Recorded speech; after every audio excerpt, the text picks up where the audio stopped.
Huwag niyo ko ikulong! Hindi ako scammer! Itigil niyo na yan! Hindi si nanay ang scammer. Pero nasa bahay na to, ang totoong scammer. Hoy bata, huwag kang mangialam. Wala ka namang ebidensya. Pero nay, alam kong hindi ko yung scammer. Tara na, sumama ka na sa akin. Mga anak, aayusin ko to ha? Babalik din ako, okay? Kung sino man sa inyo yung totoong scammer, umamin na kayo! Nakulong si nanay, di ba? Ate, walang may gustong makulong si nanay. Tsaka bakit kami lang tatlo sinisisi mo? Eh baka ikaw talaga yung totoong scammer. Imbes na magsisihan tayo, magtulungan na lang tayo para kay nanay. Malalaman ko rin ang totoo. Delivery po. Gabi na, may nagde-deliver pa? Kuya, kaninong parcel yan? Kay Susan po ulit. Ha? Paano nangyari yun? Eh, nasa kulungan na si nanay. Aba ma'am, hindi ko po alam. Taga-deliver lang po ako eh. Sige na po. Oh, nasa gitna yung kalaban ha. Hoy, ayusin mo na itong mga damit mo. Ilagay mo muna dyan sa kama. Oh, ayun na! Paano naman ito laman ng parcel na to? Nakakainis, talo na naman. Ano ba ito? Ba't nandito to? Ito ba yung galing sa scam? Sabi ko na nga ba, ikaw yung scammer! Ate, hindi ako yung scammer. May parcel na dumating at nakapangalan kay nanay. Di ba pang computer to? Eh, ikaw lang naman mahilig mag-computer dito eh. Ano na namang scam ang ginawa mo? Pasalamat ka, minor de edad ka pa. Bawal ka pa makulong. Pasensya na sa ginawa ng anak ko. Pagsasabihan ko to. Basta wag na uulitin ha. Ako na magbibigay sa mga may-ari neto. Sige na. Ang galing mo talaga. Oh, ito. Sino to cellphone? Akin tong pera. Mas kailangan ko to. Galingan mo pang mang-scam para mas marami tayong makuha. So, bahala sa'yo. Makakaasa ka. Gagalingan ko pa.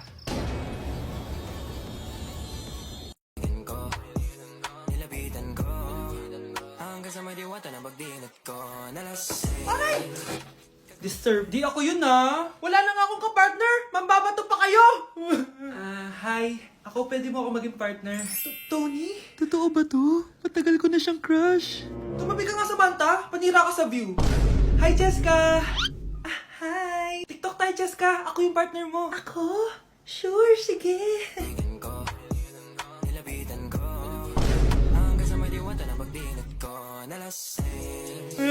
Ayoko na mabuhay! Wow, Edward! Ang ganda naman ng bahay mo. Simula ngayon, Scarlett. Dito ka natitira ha. Masanay ka na. Matanong ko lang, bakit pala gusto mo akong panagutan?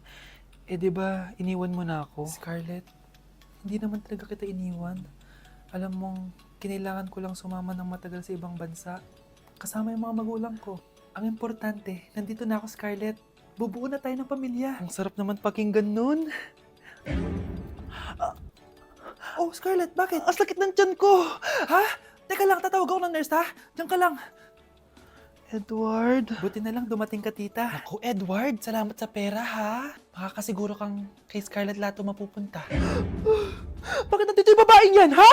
Paalisin niyo yan! Ha? Anong nangyayari? Scarlett? Anak, di mo ba kilala? Nanay mo ko. Hayaan mo, baka dala lang ng pagbubuntis niya. Tawag lang po ako ng nurse, ha? Scarlett, diyan ka lang, ha? Edward, wag mo akong iwan, please! Wag mo akong iwan dito sa babaeng to! Akala mo ba makakatakas ka sa akin? Binigyan ako ng malaking pera ni Edward, oh. Nakuha ko ng gusto ko. Ngayon, pwede ka na mawala. Nay, wag po, please. Scarlett, pigilan niyo babaeng yan! Brianna? Tita, anong ginagawa niyo kay Scarlett, ha? Wala. Ina-adjust ko lang yung unan niya. Napakasama mo, tita. Sariling anak mo, papatayin mo. May ipapakulong ako dito. Ano? Kulong! Edward, nakatakas siya. Scarlett, hayaan mo na siya. Hindi ka na niya pwedeng saktan, ha? Paano yung pera? Buti na nakatakas ako. At least may cheque naman ako. Nasaan na yun? Nasaan na yung cheque? Ito, oh, naiwan niya. Thank you, Edward. Masaya ako para sa inyo, ate. Scarlett, Brianna, hanggat nandito ako, poprotektahan ko kayong dalawa. Paano yung step na yun? 1. Ha? Oh, Scarlett, anong ginagawa mo? Nay, nagpa-practice po ako. Pangarap ko po kasi sumikat parang mga K-pop. Seryoso ka ba, Scarlett? Sa ganyang itsura mo? Manalamin ka nga. Grabe ka naman, Nay. K-pop, K-pop.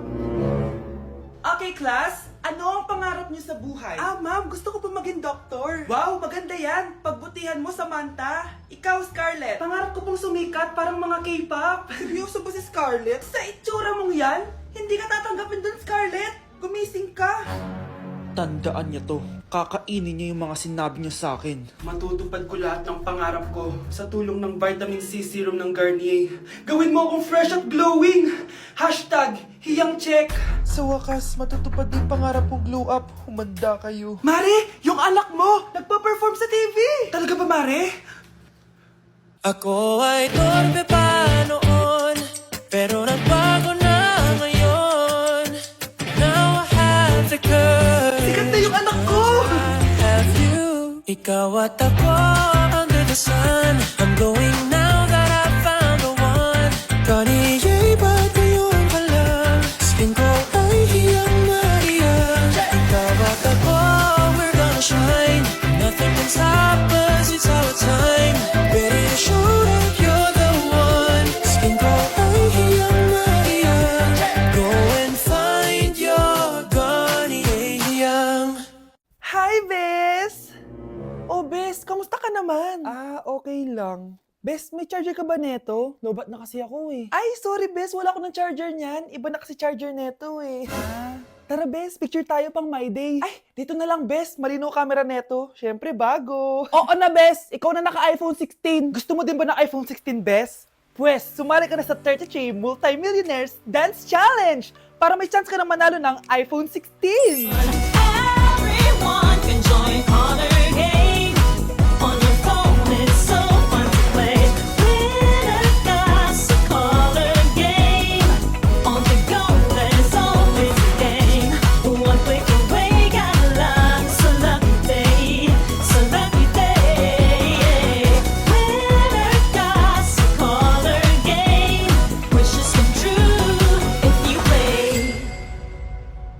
Madali lang pala, Bes. Sige, sasali na ako.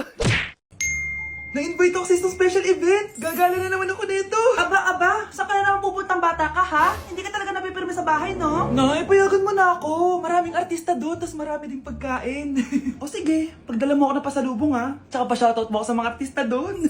Yes, magre-ready na ako, Nay, ha? Oh, nauna pa kayo sa akin, be? Outfit check! This is my outfit. Actually, the theme is Purple Business Extravaganza. Basta purple, wear something purple. Let's go!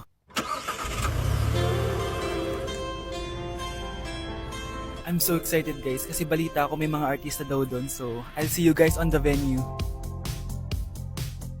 So nakadating na tayo sa venue at invited tayo sa launching ng Pinoy Drop Ball ng Bingo Plus. Pagdating pa lang namin, pinatry na sa amin agad yung Pinoy Drop Ball. So ayun na nga, tinaya ko lahat ng token ko. So ayan guys, hinulog ko na yung 3 bola. Sobrang familiar ng laro na to kasi nakikita ko to sa mga perya dati. Charan! O diba, nanalo agad tayo ng 2. Sobrang useful ng mga napalalunan ko guys. At pumasok na kami sa mismong venue at sobrang ganda guys. At ito yung mga isi-serve na pagkain sa amin guys. Grabe, ang sarap talaga ng mga sinerve nila at ngayon lang ako nakatikim ng mga ganyan babe.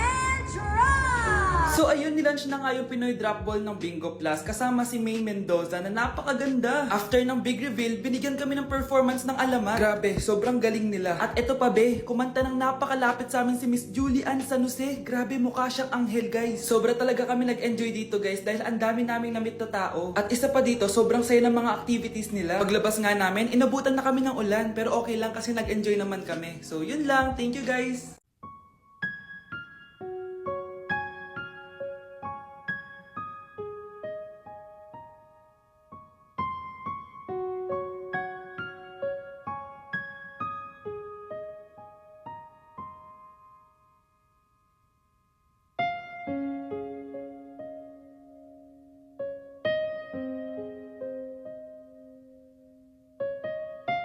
Hala, iba na section ko.